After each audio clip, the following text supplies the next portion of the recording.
Hello friends, welcome to Learn Wise Point. Friends, आज के इस वीडियो में हम हाल ही में 5 राज्यों में जो विधानसभा के चुनाव कंप्लीट हुए हैं उनके बारे में डिटेल में डिस्कस करेंगे। वीडियो बहुत ही इंपॉर्टेंट होने वाला है। ये टॉपिक आपके जनरल अवेयरनेस के साथ साथ आपके एग्जाम के पर्सपेक्टिव में भी बहुत इंपॉर्टेंट है। आने वाले एग्जाम में आपको इस टॉपिक से क्वेश्चन जरूर देखने को मिलेंगे। सो फ्रेंड्स, वीडियो को ध्यान से देखिएगा। और अगर आपको इस वीडियो की पीडीएफ चाहिए तो आप हमारे Telegram channel learn Wise point पे जाके इसको डाउनलोड कर सकते हैं। चैनल का लिंक आपको वीडियो के डिस्क्रिप्शन में मिल जाएगा। ठीक है फ्रेंड्स, वीडियो स्टार्ट करते हैं।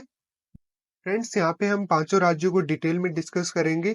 एक एक राज्य का डिटेल में डिस्कशन करते हुए चलेंगे कि वहाँ कितनी विधानसभा सीटें थी, कौन कौन सी पार्टियों ने वहाँ पे इलेक्शन लड़ा है, किस पार्टी को कितनी सीट्स मिली है और वहाँ पे बहुमत कितने पे था, साथ ही मुख्यमंत्री और उप मुख्यमंत्री किसको चुना गया है। तो सबसे पहले अपन बात करते हैं राजस्थान की।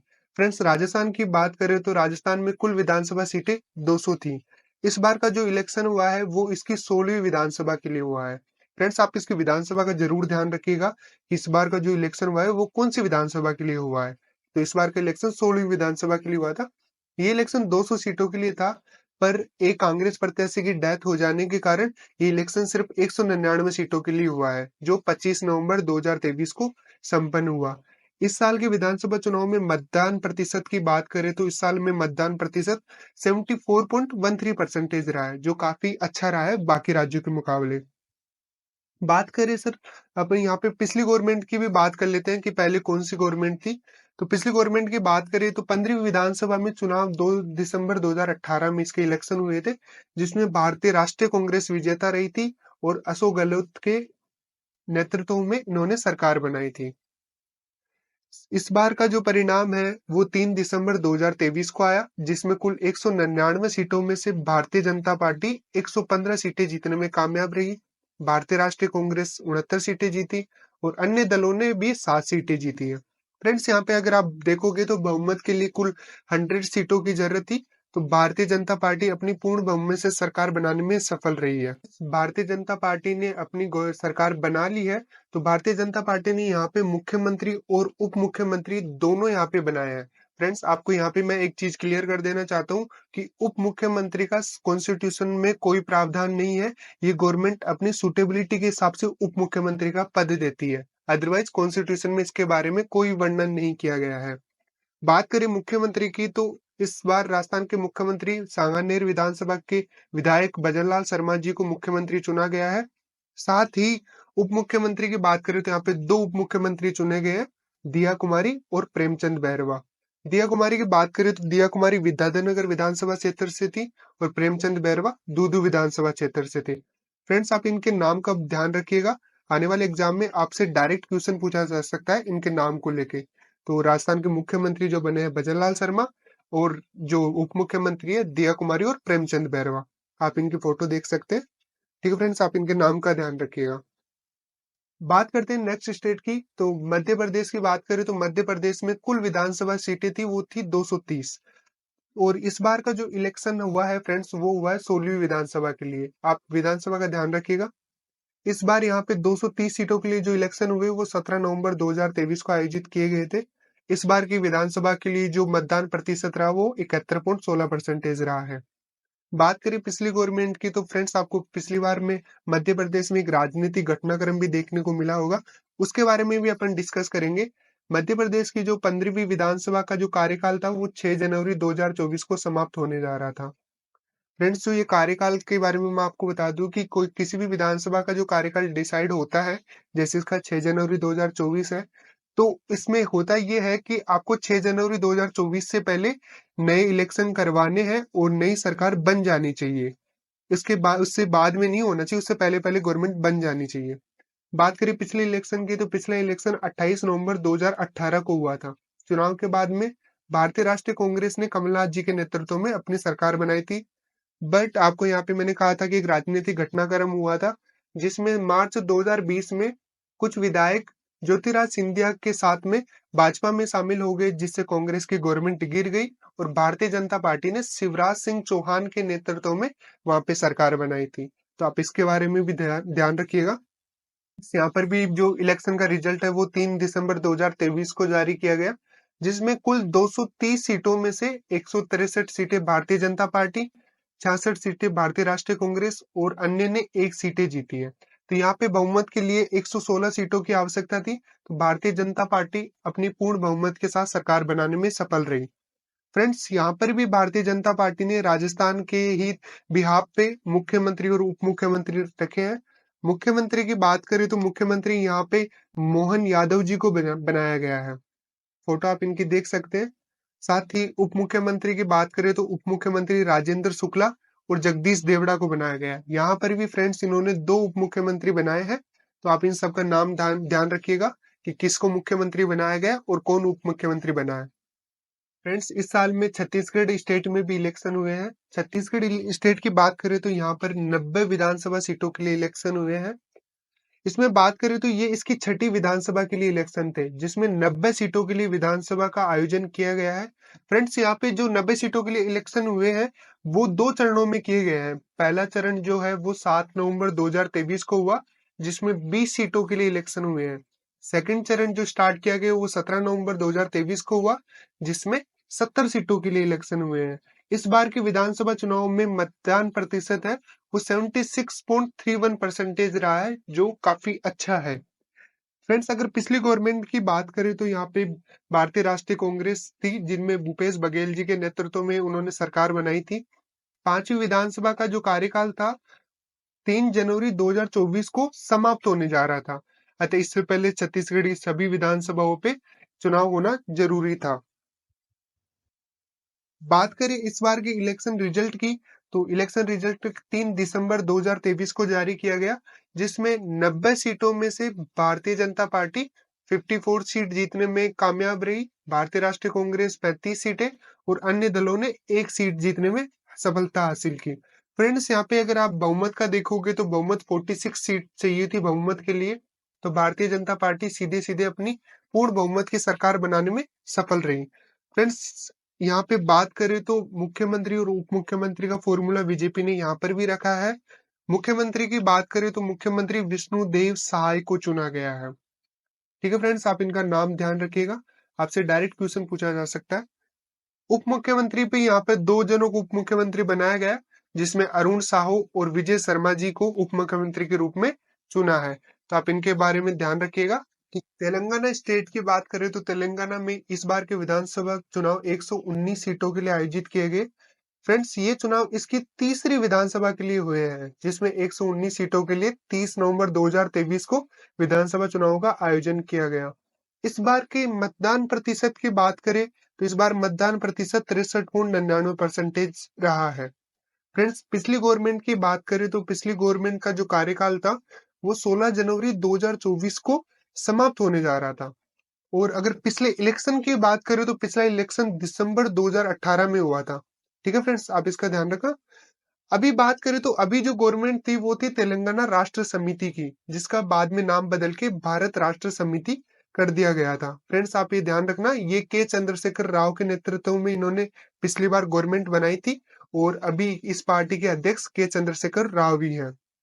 इस बार के इलेक्शन रिजल्ट की बात करें तो ये रिजल्ट 3 दिसंबर 2023 को आया, जिसमें कंप्लीट 119 सीटों में से 8 सीटें भारतीय जनता पार्टी ने और राष्ट्रीय कांग्रेस की बात करें तो 64 सीटें राष्ट्रीय कांग्रेस।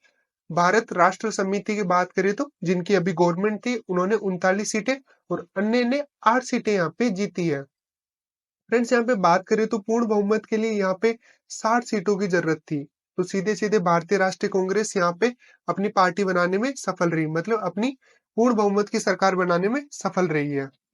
बात करें यहाँ पे तो भारतीय राष्ट्रीय कांग्रेस ने मुख्यमंत्री के रूप में रेवंत रेड्डी को चुना है, जिनकी आप फोटो देख सकते हैं। ये रेवंत रेड्डी है जिनको इस बार मुख्यमंत्री बनाया गया है। फ्रेंड्स, मिजोरम की बात करें तो मिजोरम में 40 सीटों के लिए इस बार विधानसभा चुनाव का आयोजन किया गया। ये विधानसभा चुनाव इसकी 13वीं विधानसभा के लिए थे, जिनका आयोजन 7 नवंबर 2023 को किया गया है। इस बार की विधानसभा में वोट परसेंटेज की बात करें तो ये 76.13% रहा है, मतलब मतदान प्रतिशत 76.13% रहा है। पिछली गवर्नमेंट की बात करें तो पिछली गवर्नमेंट का जो कार्यकाल था वो 17 दिसंबर 2023 को समाप्त होने जा रहा था। जैसा कि फ्रेंड्स मैंने आपको बताया है कि पिछली गवर्नमेंट का जो भी कार्यकाल होता है उस कार्यकाल से पूर्व में विधानसभा के चुनाव होके नई सरकार बन जानी चाहिए। तो इस रेफरेंस में ही इलेक्शन करवाए जाते हैं, ताकि जो फाइनल डेट है उससे पहले इलेक्शन हो जाए और नई गवर्नमेंट बन जाए। इस साल के इलेक्शन की बात करें तो फ्रेंड्स, इस साल के इलेक्शन का रिजल्ट 4 दिसंबर 2023 को आया, जिसमें कुल 40 सीटों में भारतीय जनता पार्टी 2 सीटों में, भारतीय राष्ट्रीय कांग्रेस ने 1, जोराम पीपल्स मूवमेंट ने 27 सीटें और मिजो नेशनल फ्रंट ने 10 सीटें जीतने में कामयाबी हासिल की। तो फ्रेंड्स, यहाँ पे बहुमत के लिए 21 सीटों की आवश्यकता थी, जिसमें जोराम पीपल्स मूवमेंट ने पूर्ण बहुमत के साथ अपनी सरकार बनाई। इसके मुख्यमंत्री की बात करें तो लाल दुहोमा यहाँ के मुख्यमंत्री बने। आप इनका नाम ध्यान रखिएगा फ्रेंड्स, नाम पूछा जा सकता है। लाल दुहोमा की बात करें तो फ्रेंड्स, लाल दुहोमा आईएएस अधिकारी है, जिन्होंने अपने पद से रिजाइन देके अपनी ये पार्टी बनाई और इन्होंने ये इलेक्शन लड़ा और इस बार ये अपने चुनाव जीतने में सफलता हासिल की। फ्रेंड्स, यहाँ पे जो इलेक्शन करवाए गए हैं वो भारत निर्वाचन आयोग के द्वारा कराए गए हैं, इलेक्शन कमीशन ऑफ इंडिया।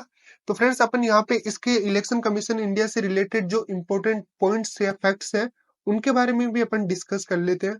तो इलेक्शन कमीशन की बात करें तो ये एक स्वायत्त और अर्ध न्यायिक आयोग है, जिसकी स्थापना 25 जनवरी 1950 में की गई थी। वेरी वेरी इंपॉर्टेंट है फ्रेंड्स, आप इसके बारे में ध्यान रखिएगा कि इसकी स्थापना कब की गई है, 25 जनवरी 1950 में। इसके बॉडी स्ट्रक्चर की बात करें तो इसमें एक मुख्य चुनाव आयुक्त होता है और 2 चुनाव आयुक्त होते हैं, जिनकी नियुक्ति राष्ट्रपति के द्वारा की जाती है। वेरी वेरी इंपॉर्टेंट है फ्रेंड्स, ये भी आपसे एग्जाम में क्वेश्चन पूछा जा सकता है कि मुख्य चुनाव की नियुक्ति किसके द्वारा की जाती है, राष्ट्रपति के द्वारा। इनके कार्यकाल की बात करें तो मुख्य चुनाव आयुक्त का कार्यकाल 6 वर्ष या 65 वर्ष की उम्र तक होता है। बाकी जो 2 अन्य चुनाव आयुक्त हैं, उनका कार्यकाल 6 वर्ष या 62 वर्ष की उम्र तक होता है। इनकी बात करें तो इनको अगर हटाने का ज़्यादा कोई संविधान में कोई प्रावधान है नहीं, केवल इनके कार्यकाल की समाप्ति पर। इसके अलावा महाभियोग से इनको हटाया जा सकता है। महाभियोग की प्रोसेस के लिए आपको दूसरा वीडियो मिल जाएगा कि महाभियोग कैसे लगाया जाता है, कैसे महाभियोग से इनको हटाया जा सकता है। भारतीय निर्वाचन आयोग की बात करें तो भारतीय निर्वाचन आयोग विधानसभा, लोकसभा, राज्यसभा और राष्ट्रपति आदि के चुनाव आयोजित करवाता है, जबकि नगर पालिका, नगर परिषद, ग्राम पंचायत और जिला परिषद इनके चुनाव कौन आयोजित करवाता है, राज्य निर्वाचन आयोग। फ्रेंड्स, बहुत ही इंपॉर्टेंट पॉइंट है ये, आप इसका ध्यान रखिएगा। जो भारत निर्वाचन आयोग है वो सिर्फ विधानसभा, लोकसभा, राज्यसभा और राष्ट्रपति के चुनाव आयोजित कराता है। बाकी जो छोटे जो चुनाव होते हैं वो सारे चुनाव राज्य निर्वाचन आयोग के द्वारा करवाए जाते हैं। तो आप इस पॉइंट का ध्यान रखना। बात करते हैं भारत निर्वाचन आयोग के बॉडी स्ट्रक्चर की, तो जैसा मैंने आपको बताया था कि इसमें एक मुख्य चुनाव आयुक्त और 2 चुनाव आयुक्त होते हैं। तो अभी अपन इसका डिस्कस कर लेते हैं कि वर्तमान में कौन है। तो वर्तमान में मुख्य चुनाव आयुक्त राजीव कुमार जी है। इनके आप फोटो देख सकते हैं। इनका नाम आपसे पूछा जा सकता है, तो आप इनका नाम ध्यान रखिएगा। चुनाव आयुक्त की बात करें तो वर्तमान में 2 चुनाव आयुक्त हैं, अनुप चंद्र पांडे और अरुण गोयल। फोटो आप इनकी देख सकते हैं। आप इनके नाम ध्यान रखिएगा। इनके नाम से आपसे डायरेक्ट क्वेश्चन पूछे जा सकते हैं। फ्रेंड्स, यहाँ पे हमने पांचों स्टेट्स के जो विधानसभा की इलेक्शन हुए, कितनी सीटें किसने जीती, कौन मुख्यमंत्री बना, यहाँ पे अपन ने सब डिटेल में डिस्कस किया है। इसके अलावा अपने भारत निर्वाचन आयोग के बारे में भी डिस्कस कर लिया है। अब अपन कुछ एमसीक्यू सोल्व कर लेते हैं। अगर अभी तक आपने वीडियो को ध्यान से देखा होगा तो आप इनके इजिली आंसर कर पाओगे। तो फ्रेंड्स, एक एक करके अपन एमसीक्यू सोल्व करते हैं। बात करते हैं पहले क्वेश्चन की। तो पहला क्वेश्चन है, हाल ही में रेवंत रेड्डी को कौन सी बार तेलंगाना के मुख्यमंत्री के रूप में शपथ ली है। तो फ्रेंड्स, हाल ही में जो कांग्रेस ने गवर्नमेंट बनाई है उसमें रेवंत रेड्डी को मुख्यमंत्री के पद पे चुना गया है और ये पहली बार तेलंगाना के मुख्यमंत्री बने हैं।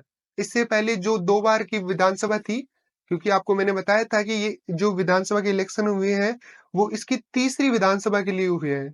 तो इससे पहले जो 2 बार मुख्यमंत्री थे वो थे के चंद्रशेखर। तो आप इनका ध्यान रखिएगा, जो भारत राष्ट्र समिति से थे। तो फ्रेंड्स, अब आप मुझे यहाँ पे कमेंट करके बताओगे कि तेलंगाना राज्य की स्थापना कब हुई थी। तो आप मुझे डेट का जल्दी से कमेंट करके बताओ कि कौन सी डेट को इसकी स्थापना की गई थी और ये भारत का कौन सा राज्य बना था।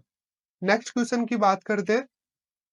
नेक्स्ट क्वेश्चन है, वर्तमान में भारत निर्वाचन आयोग के मुख्य चुनाव आयुक्त कौन है। तो जो फ्रेंड्स, मैंने आपको बताया था कि वर्तमान में राजीव कुमार मुख्य चुनाव आयुक्त हैं। और अनूप चंद्र पांडे और अरुण गोयल, ये दोनों अभी चुनाव आयुक्त है, तो आप इनका भी ध्यान रखिएगा। और मुख्य चुनाव आयुक्त की नियुक्ति किसके द्वारा की जाती है? राष्ट्रपति के द्वारा, तो आप इसके बारे में भी ध्यान रखिएगा, इससे क्वेश्चन पूछा जा सकता है। बात करते हैं नेक्स्ट क्वेश्चन की। नेक्स्ट क्वेश्चन है, भारत निर्वाचन आयोग का वर्णन संविधान के कौन से अनुच्छेद में मिलता है? तो फ्रेंड्स, मैंने आपको बताया था जो अपना इलेक्शन कमीशन ऑफ इंडिया है, ये एक संवैधानिक आयोग है और इसका वर्णन संविधान के अनुच्छेद 324 में दिया गया है। इसके बारे में जो पूरी डिटेल बताई गई है कि इसमें कौन कौन होंगे, इनकी नियुक्ति कौन करेगा, इनका कार्यकाल कैसे होगा, तो उन सब के बारे में 324 में बताया गया है। बाकी अनुच्छेद की बात करें तो बाकी अनुच्छेद 315 यूपीएससी से संबंधित है, यूनियन पब्लिक सर्विस कमीशन से। 370 जो अनुच्छेद है वो जम्मू एंड कश्मीर से संबंधित है। और अनुच्छेद 280 जो है वो फाइनेंस कमीशन ऑफ इंडिया से संबंधित है, तो आप इसका भी ध्यान रखिएगा। नेक्स्ट क्वेश्चन है, हाल ही में मध्य प्रदेश के मुख्यमंत्री के रूप में किसने शपथ ली है? तो फ्रेंड्स, हाल ही में मोहन यादव को मध्य प्रदेश का मुख्यमंत्री बनाया गया है। साथ में डिप्टी सीएम भी यहाँ पे बनाए गए थे, तो वो राजेंद्र शुक्ला जी और जगदीश देवड़ा जी, इनको यहाँ पे उप मुख्यमंत्री बनाया गया है। नेक्स्ट क्वेश्चन की बात करते हैं, तो नेक्स्ट क्वेश्चन है, हाल ही में राजस्थान के मुख्यमंत्री के रूप में किसने शपथ ली है?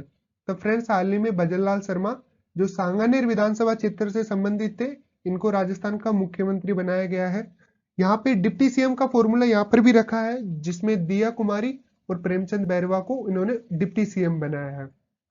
बात करते हैं नेक्स्ट क्वेश्चन की, मिजोरम राज्य में कुल कितनी विधानसभा सीटें हैं? तो फ्रेंड्स, मिजोरम राज्य में कुल 40 विधानसभा सीटों के लिए अभी इलेक्शन हुए हैं और लाल दुहोमा को अभी यहाँ पे मुख्यमंत्री बनाया गया है। फ्रेंड्स, छत्तीसगढ़ की बात करें तो छत्तीसगढ़ में 90 सीटें हैं और तेलंगाना में 119 सीटें हैं, तो आप इनका भी ध्यान रखिएगा। नेक्स्ट क्वेश्चन की बात करते हैं। नेक्स्ट क्वेश्चन है, मुख्य चुनाव आयुक्त की नियुक्ति किसके द्वारा की जाती है? तो फ्रेंड्स, हाल ही में जो वर्तमान में मुख्य चुनाव आयुक्त राजीव कुमार है, इनकी नियुक्ति राष्ट्रपति के द्वारा की गई है। मतलब मुख्य चुनाव आयुक्त की नियुक्ति हमेशा राष्ट्रपति के द्वारा की जाती है। ओके फ्रेंड्स, ये थे कुछ एमसीक्यूज। आई होप आपने वीडियो को ध्यान से देखा होगा और आपने इनका सही से आंसर किया होगा। अगर आपको अभी भी कुछ डाउट है तो आप वीडियो को दोबारा देख सकते हैं, आपको सारी डिटेल मिल जाएगी, सब आपको समझ में आ जाएगा। और अगर आपको इस वीडियो की पीडीएफ चाहिए तो आप हमारे टेलीग्राम चैनल लर्नवाइज पॉइंट पे जाके इसको डाउनलोड कर सकते हैं। चैनल का लिंक आपको वीडियो के डिस्क्रिप्शन में मिल जाएगा। और अगर अभी तक आपने हमको इंस्टाग्राम और फेसबुक पे फॉलो नहीं किया है तो जल्दी से जाके आप फॉलो कर ले। वहां पे आपको डेली करंट अफेयर्स और वीडियो के रिगार्डिंग आपको लेटेस्ट अपडेट्स मिलती रहेगी। और अगर आप हमारे चैनल पे नए हैं और अभी तक आपने हमारे चैनल को सब्सक्राइब नहीं किया है तो जल्दी से चैनल को सब्सक्राइब कर दे और बेल आइकन दबा दे ताकि आप वीडियो का नोटिफिकेशन मिस ना कर सके। ओके फ्रेंड्स, मिलते हैं नेक्स्ट वीडियो में, तब तक के लिए बाय बाय।